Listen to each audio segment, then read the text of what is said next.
Buenos días. Realmente es un honor, un placer de poder compartir las experiencias que vivimos en un ambiente, no diría idéntico, pero muy similar al Chaco argentino en nuestra zona. Gracias a los organizadores que han confiado también en mi persona, en nuestra institución, de poder dar esta charla aquí. Bueno,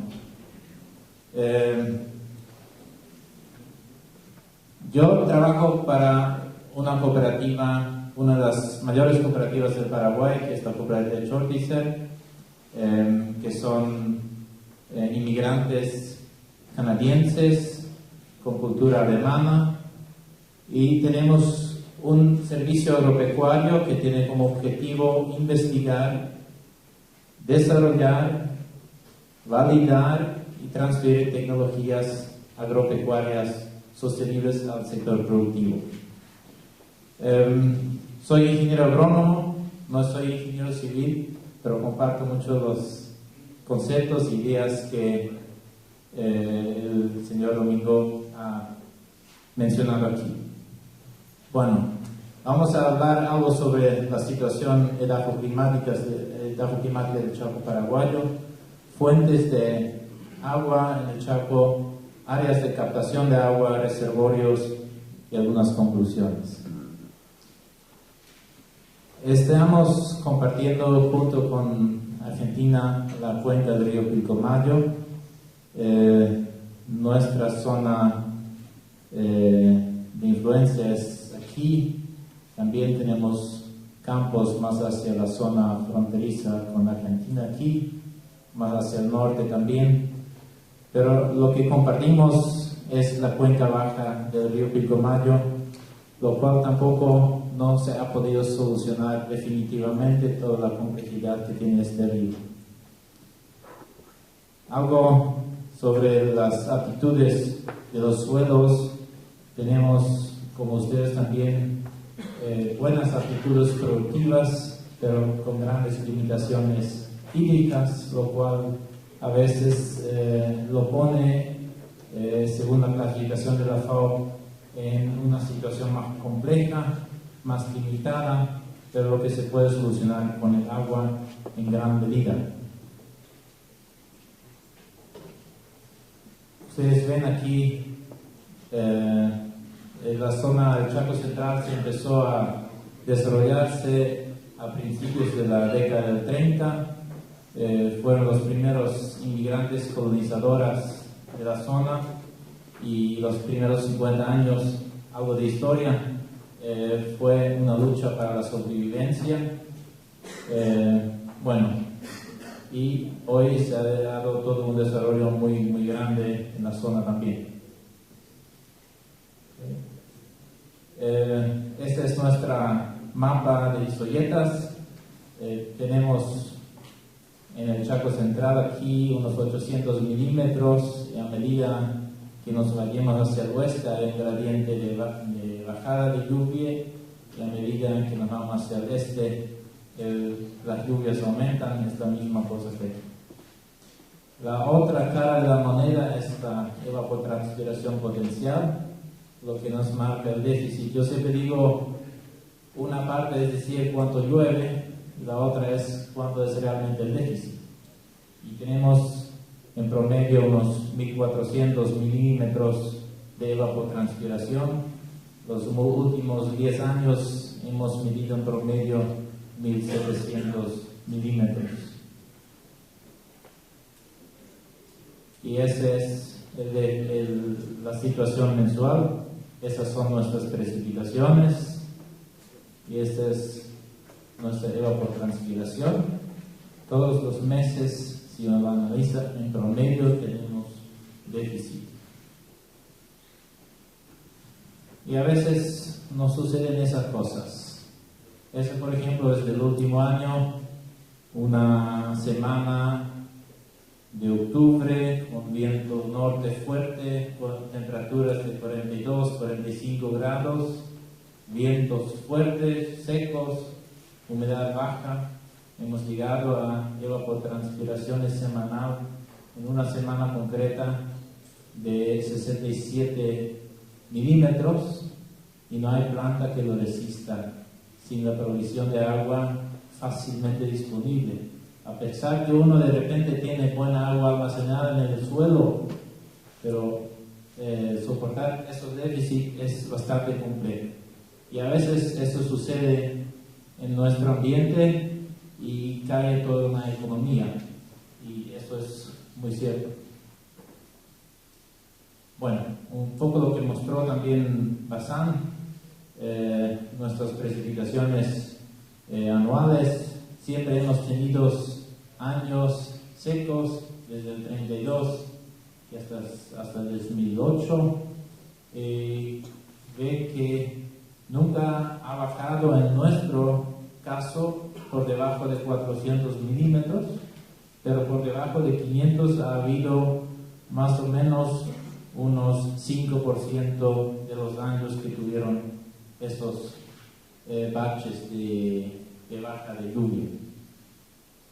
Un poco colocándolo en décadas, o sea, decir que ahora llueve menos o llueve mucho más, no creo que es justo.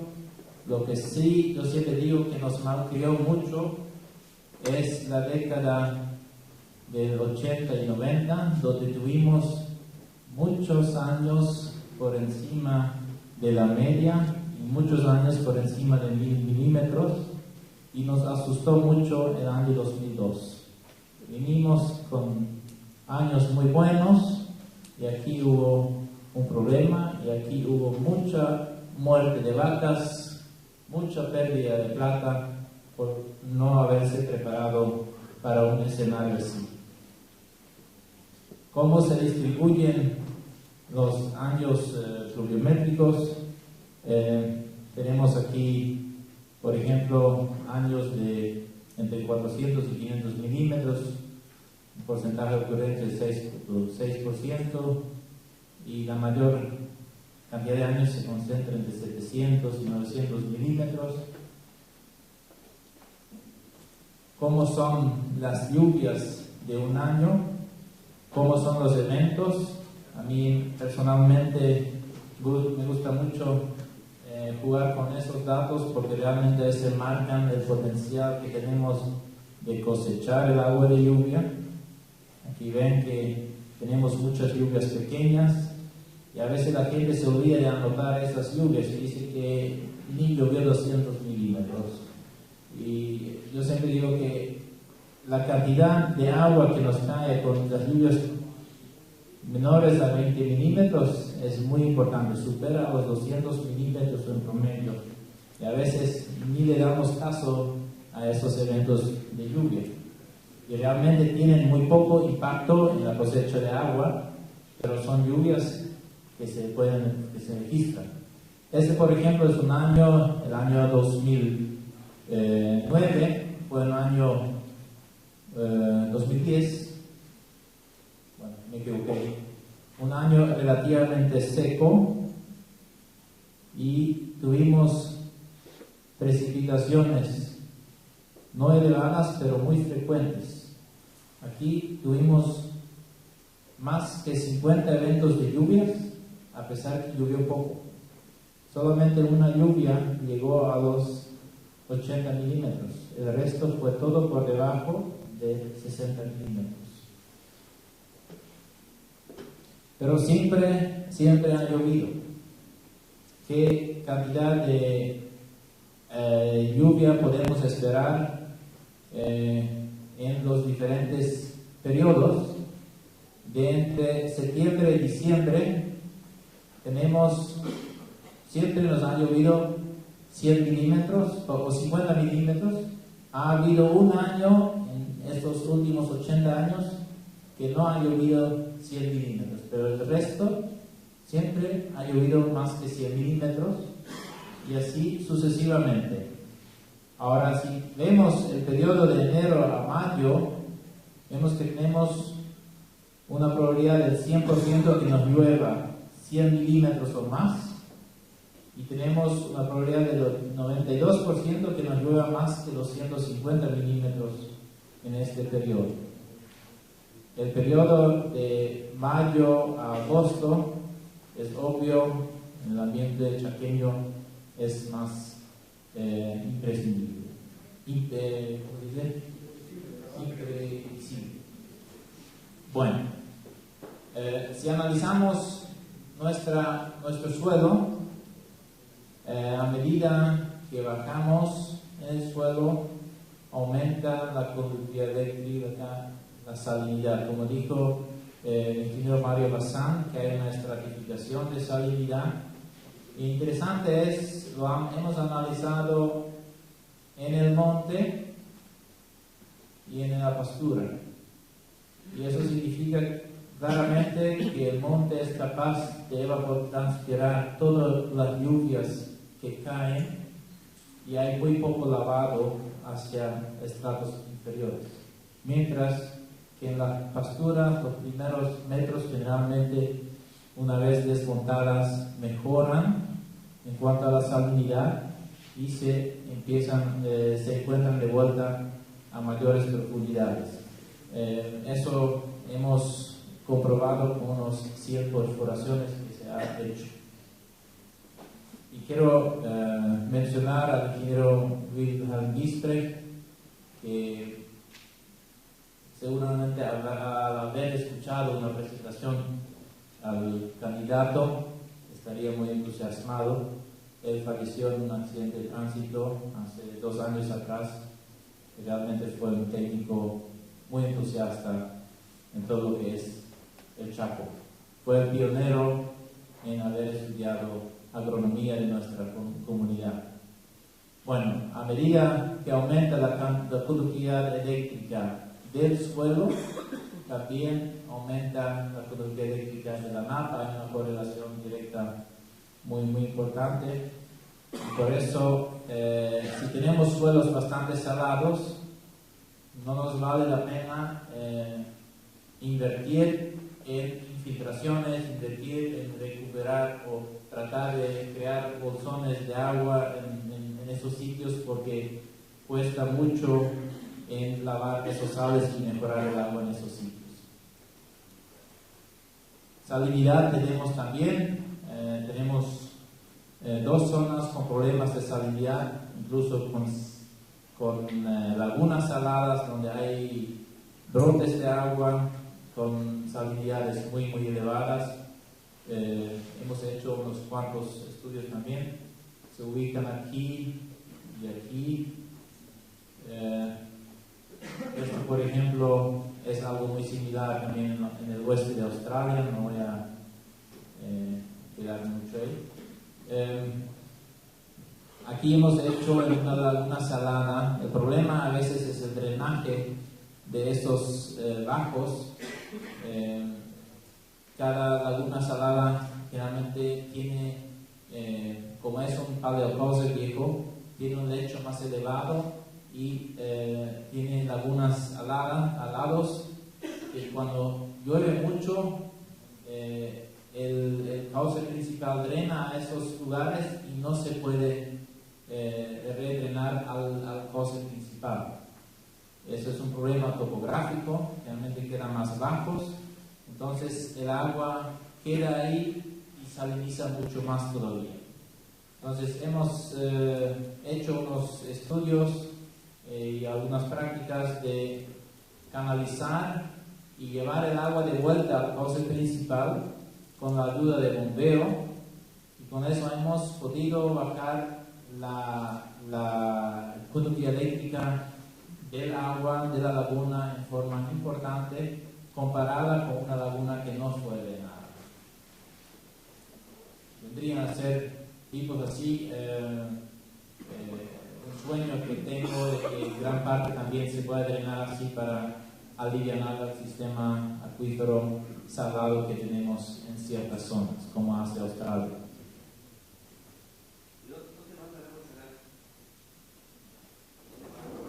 Termina finalmente en el río Paraguay, sí, pero son volúmenes mínimos, ¿no? o preguntas por Australia. Ok. Lo que de repente valdría la pena decir de Australia que tiene grandes cuencas de evaporación, porque ellos tienen en ciertas partes mucha salida y no tienen dónde mandar el agua. Incluso hay zonas donde de intersección de cuencas saladas lo bombean para bajar la napa y crear lagunas de evaporación artificiales de 1000 hectáreas para evaporar agua. Es un sacrificio de terreno, pero es una forma de salida también de esta problemática.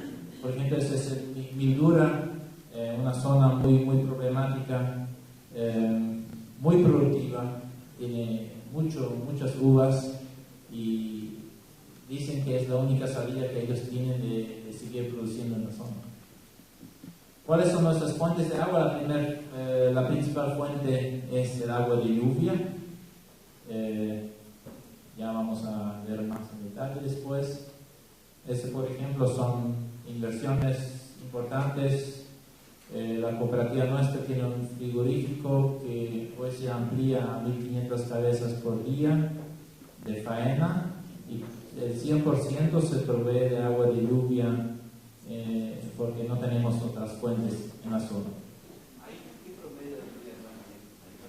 Aquí tenemos 800 milímetros en promedio.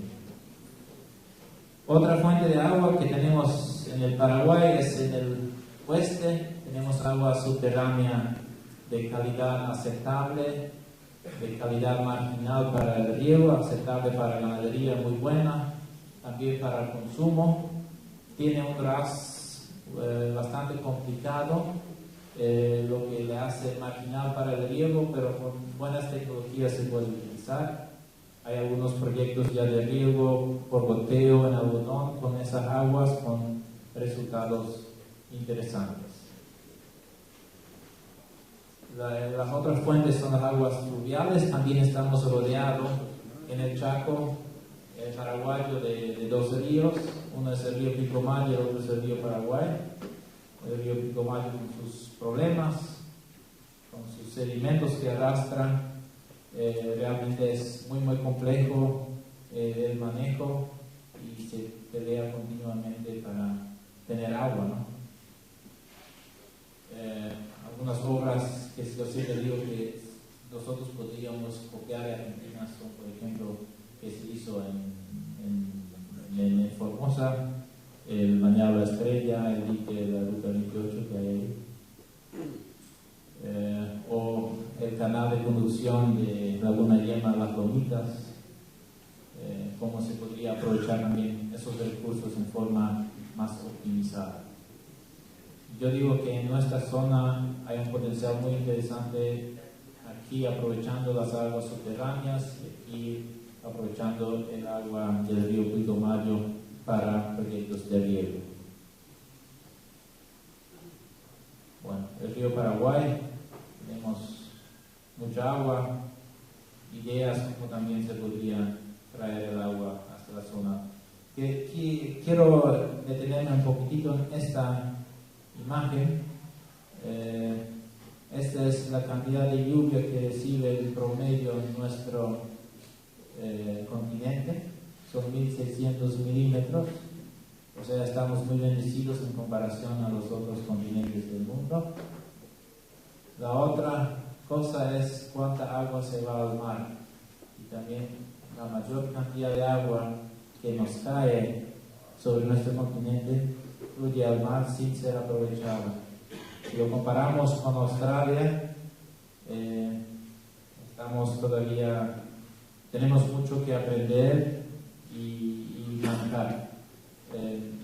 Tal vez también Sudamérica es el continente que más potencial tiene para crecer todavía en todo lo que es el riego, ¿no? Áreas de captación de agua es el punto focal. ¿En qué consiste el área de captación? Es destinar un área, sistematizarlo de tal forma que coseche con la mayor eficiencia posible el agua de lluvia. Ese es el objetivo. Todo el sistema productivo del Chaco paraguayo, el Chaco central, yo digo del 80% de nuestra actividad ganadera se basa en cosecha de agua de lluvia, tajamares, tanques, nosotros lo denominamos tanques australianos, ellos lo denominan tanque Chaco, y así se autoabastece de agua. Y si uno vuela con avión, uno puede percibir perfectamente ya una forma muy sistematizada de la provisión de agua, el tajamar, el tanque y su área de captación, área de cosecha, hecho para el objetivo de cosechar el agua. Pero no era que nosotros habíamos inventado la pólvora. Ya habían, después de investigar, tampoco no sabíamos eso, pero después de investigar más y más, he encontrado manuales de construcción de áreas de captación del gobierno del oeste de Australia, y ahí hay datos de la década 60 que ya estaban haciendo esas cosas. Entonces, no solamente nosotros tenemos que pelear por la cosecha de agua de lluvia, sino también hay otras zonas que lo hacen. Esto, por ejemplo, es una imagen satelital del oeste de Australia, donde ven que todo el sistema productivo ganadero también se abastece de agua con cosecha de agua de lluvia. ¿De qué depende la eficiencia? Porque una cosa es hacer el área de captación, diseñarlo, planificarlo, y después hacer el área de captación, pero mantener la eficiencia es el desafío. La eficiencia depende en primer lugar de la pendiente y del mantenimiento libre de malezas, también de la intensidad de la lluvia. Pero sobre eso no tenemos influencia todavía, por lo menos, como dijiste, ¿no? Pero la pendiente y el mantenimiento libre de malezas es manejable. Tal vez en una zona con mucha llanura como es el Chaco es complicado hacer extensas áreas de captación, pero en cosas de 10, de 15 hectáreas, hasta 50 hectáreas, las pendientes se puede hacer como uno casi lo quiera, para que realmente funcionen bien. Para eso es bueno hacer un levantamiento planimétrico, ya sea en cuadrillas, con teodolito, o hoy con toda la tecnología del GPS, del RTK. Yo creo que es rápido y muy necesario para hacer una buena planificación con el objetivo de mover la menor cantidad de tierra y tener la mayor eficiencia de cosecha de agua.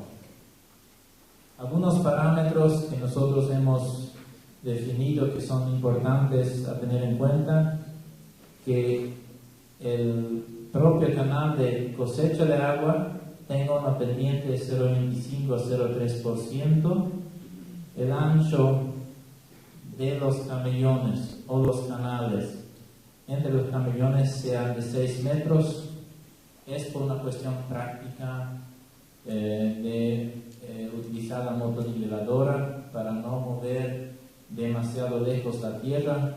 De esa forma es tal vez también un poco más económico.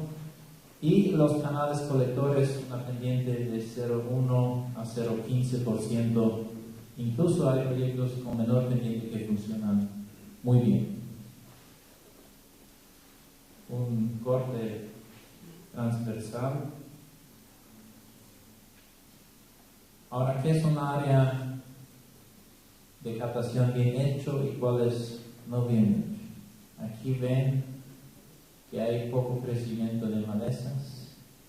Aquí ven que hay mucho. Como dijo el ingeniero Mario Bazán, que una cosa es hacer el área de captación, después mantener lo funcional es el desafío. No nos sirve hacerlo a medias, después no mantenerlos, no ajustarlos. Si vemos alguna falla de construcción, tenemos que mejorarlo, porque eso se nos convierte en un gran problema y no vamos a lograr los objetivos con el área de captación. A medida que esté más limpio, tenemos mayor eficiencia de cosecha. Es discutible desde el punto de vista ambiental, lo sé, que de repente aumenta el albedo y cosas así, pero desde el punto de vista de cosecha de agua es mucho más predecible y mucho más eficiente. Yo personalmente prefiero hacer un área de captación bien, mantenerlo bien limpio, en vez de hacerlo demasiado grande y dejarlo enmalezar, dejarlo con mucha vegetación y no tener predecibilidad. Este es mi punto de vista personal. ¿Dónde vemos problemas? La planta crece donde hay agua. Me enseñó ese doctor Rodolfo Gil. La raíz no busca el agua, la raíz crece donde hay agua. Entonces, yo creo que aquí es perfectamente visible. Hay fallas de drenaje, el agua no corre y ahí empieza el problema. Y si uno no va ajustando esas problemáticas, mejorándolas, se convierte cada vez más. El agua no escurre, infiltra, las condiciones se mejoran, cada vez hay más problemas, menos eficiencia y hay que mejorarlos. Típico para este es un reservorio sobreelevado, esos son reservorios sobreelevados, el área de captación, el tajamar pulmón, aquí ven donde Mario Bazán lo dijo, lo denominó también sedimentadores. Nosotros lo denominamos tajamar pulmón, tiene que tener la capacidad de recibir la cantidad de agua con una lluvia importante desde el área de captación, de donde es bombeado hacia los reservorios. Con esto se evita mucho la sedimentación del mismo reservorio de agua. De vuelta a esta imagen. ¿Cuánta agua podemos cosechar? Es obvio que con lluvias muy pequeñas el potencial de cosecha es menor o es nula, pero a medida que aumenta la intensidad o la magnitud o el tamaño de la lluvia, aumenta también mi porcentaje de cosecha. En promedio, llegamos a un 65% de eficiencia de cosecha de agua con áreas de captación bien hechas y bien mantenidas. Interesante es que el 48% del potencial de agua que yo puedo cosechar por año me viene de lluvias menores de 50 milímetros. Con un sistema tradicional, convencional de cosecha de agua, donde hago un reservorio, un tajamar, y tengo algunos canales de cosecha de agua muy enmalezados, no mantenidos, y quiero captar de la pastura, recién tengo escorrentía a partir de 50-60 milímetros. Y a veces esas lluvias son escasas, especialmente en años muy secos, y quedamos cortos con el agua. Mientras que un área de captación bien funcional, llegamos a cosechar el 48% del agua, el potencial de cosecha, con lluvias menores a 50 milímetros. Ahora, esto es con un umbral de escorrentía de 15 milímetros, que hecho con los parámetros que indiqué recientemente, logramos. Generalmente con 15 milímetros ya tenemos escorrentía. Aquí una comparativa con el oeste de Australia. una zona de 490 milímetros en promedio, con umbrales de escorrentía diferentes. Ellos han hecho muchas inversiones o muchos estudios en impermeabilización de áreas de captación, llegando incluso a umbrales de escorrentía de 2 milímetros. Entonces, para poder cosechar 50.000 metros cúbicos por año, ellos necesitan con esos umbrales esta cantidad de hectáreas. ¿Sí? Ok. Tal vez es una utopía o una locura. Incluso hay zonas en el mundo donde sacrifican hasta 2 o 3 veces de la cantidad del área de cultivo para cosechar agua.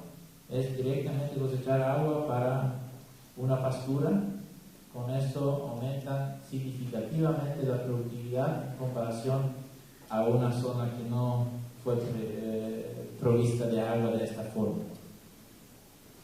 Ahora, en los diferentes años pluviométricos tenemos este potencial de cosecha de agua en metros cúbicos por hectárea por año. En años de 400 a 500 milímetros podemos esperar 1.800 metros cúbicos, en años de 600 a 700, 3.200 y en años normales 5.000 metros cúbicos. La pregunta es, ¿en qué escenario me baso para la planificación? Y tal vez esto sería una cuestión de debate. Yo personalmente siempre digo, si tengo un tambo, tengo una cabaña o tengo una producción hortícola que depende 100% del agua, me baso en el año más crítico, también para una industria como también para una población. Ahora, si tengo un cultivo extensivo que tiene un ciclo relativamente corto, me baso de repente en un año semiseco y en año que veo que me va a ser, no voy a cosechar la cantidad de agua que tenía previsto, reduzco el área de riego. Lo mismo también para la ganadería extensiva, porque si no tengo lluvias, tampoco no voy a tener pastura. En nuestro caso, que toda la ganadería se basa en pasturas, entonces reduzco sí o sí mi hato ganadero y diseñándolo en base a años semisecos es suficiente. Aquí un porcentaje de ocurrencia de que yo pueda cosechar esta cantidad de agua, por ejemplo, de julio a junio, viendo un año entero. Según los datos de Loma Plata, nunca hemos tenido un año con un potencial menor a 2.200 metros cúbicos por hectárea cosechados. Ahora, si vemos los diferentes periodos, vemos que, por ejemplo, entre julio y enero tenemos el potencial de 100% de que podamos cosechar 1.000 metros cúbicos. Lo mismo también de febrero a mayo, pero de mayo a septiembre ya es obvio, como es el ambiente chaqueño, casi no hay lluvias y el potencial de cosecha de agua es mínimo. Pero siempre hay lluvia y siempre hay potencial de cosechar agua. ¿Cuánta superficie se precisa? Depende de qué sistema productivo estamos hablando y de la autonomía que yo me propongo. Yo siempre digo al productor, ¿con qué autonomía querés producir? Si querés tener agua en todos los años, diseñalo en base a un escenario crítico. Si no necesariamente es mi recomendación para ciertos sistemas productivos. Ahora, como ya dije, para un tambo, para una cabaña de alta genética, lo haría.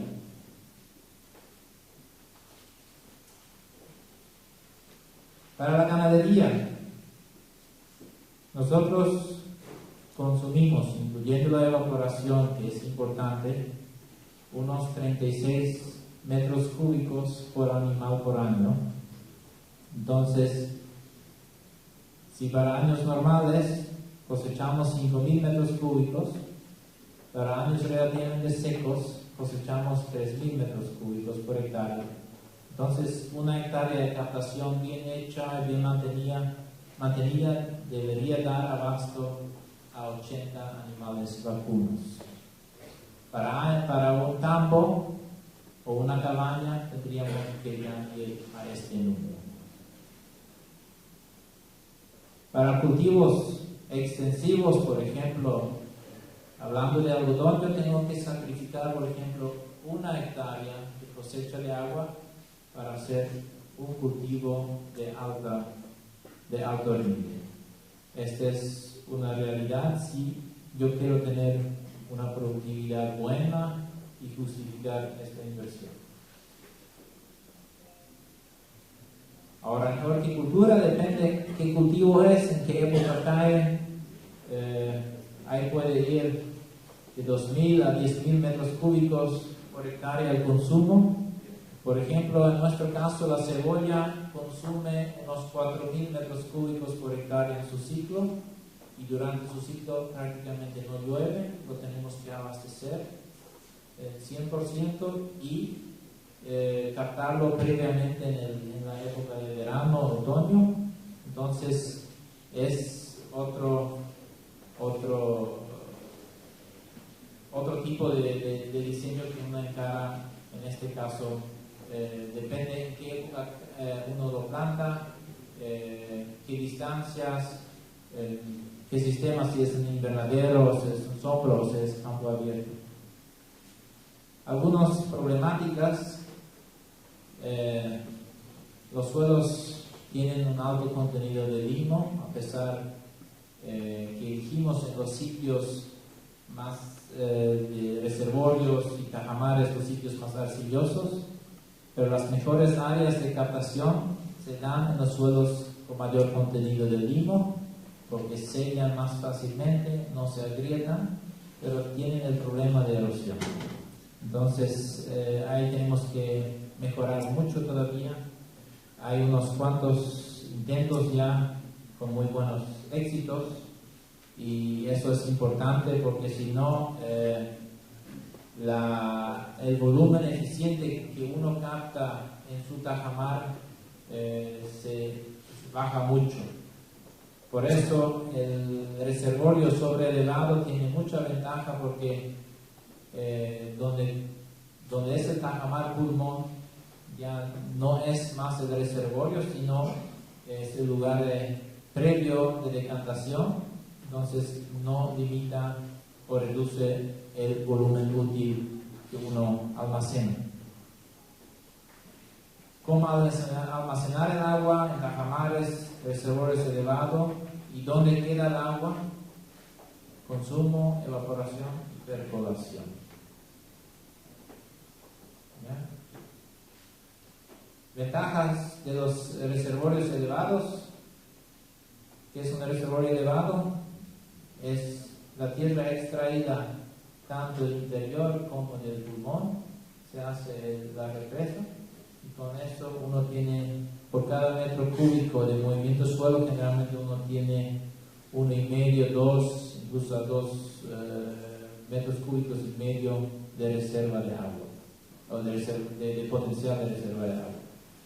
El reservorio sobrelevado es más económico por metro cúbico, almacena más profundo, el almacenamiento es más profundo. Con esto uno evita o reduce en gran medida la pérdida por evaporación, porque uno reduce el espejo de agua que está expuesto a la atmósfera, y tiene un tajamar pulmón necesariamente, porque como está rodeado de un dique, necesariamente tiene un tajamar pulmón, y por eso también tiene una vida útil mucho mayor, porque uno lo tiene que bombear y los sedimentos quedan afuera. Un poco un diseño de terraplén. Lo puedo dejar después cómo nosotros encaramos generalmente los taludes. Un tema, ¿por qué digo es conveniente una relación suave porque hay proyectos con una pendiente muy empinada, porque con eso ahorra menos, se necesita menos tierra, es más barato, pero tiene un enorme problema de deslizamiento de los taludes y los vientos son importantes y comen mucho el tema del talud. Importante es en el talud mismo invertir todos los años algo con una pala de tapar todos los agujeros, porque estos forman huecos y puede formar huecos que uno no ve de arriba y puede ser un punto muy crítico y riesgoso para romper el dique y por ende también el reservorio. Otro tema que hemos observado es el riesgo de salinización. Hay que tener mucho cuidado en zonas de napas cercanas, de no ponerle demasiado columna de agua por encima. Hemos tenido brotes de agua afuera y generalmente la napa es salada y uno puede contaminar de esta forma el alrededor con salinidad y de repente perder una inversión, o por lo menos para ciertos usos. Es siempre un secreto, de cierta manera, no sabemos todavía bien a qué se debe. Hay lentes de arena de repente que hacen que esas aguas filtren y empujen la napa.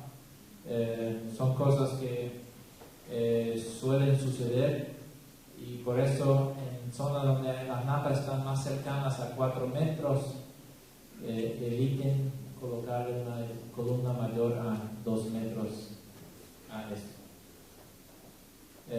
La impermeabilización es una cosa que cada vez toma más forma y hay más gente que lo hace. Esto permite incluir al sistema productivo a zonas que anteriormente uno decía que no tienen agua y no hay formas de almacenar agua porque no tienen arcilla, pero tienen lluvia.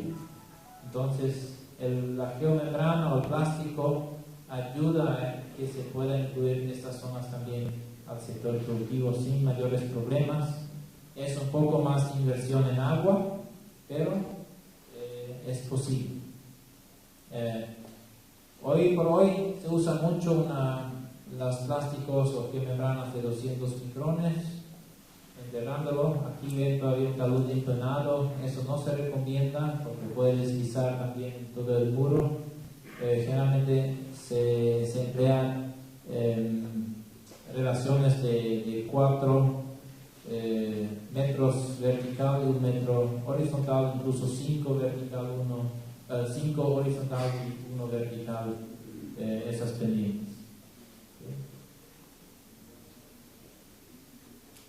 Bueno, estuve ya 2 veces en Australia y a mí siempre me impresiona el manejo de agua que tienen los australianos. Este no es un lago, es un reservorio artificial de no menos de 60 hectáreas. Entonces, las cosas son posibles y esto no es para una población, es para regar el cultivo de algodón. Todo el sistema productivo de algodón de Australia se basa en el riego y todo es en base a agua previamente almacenada en reservorios.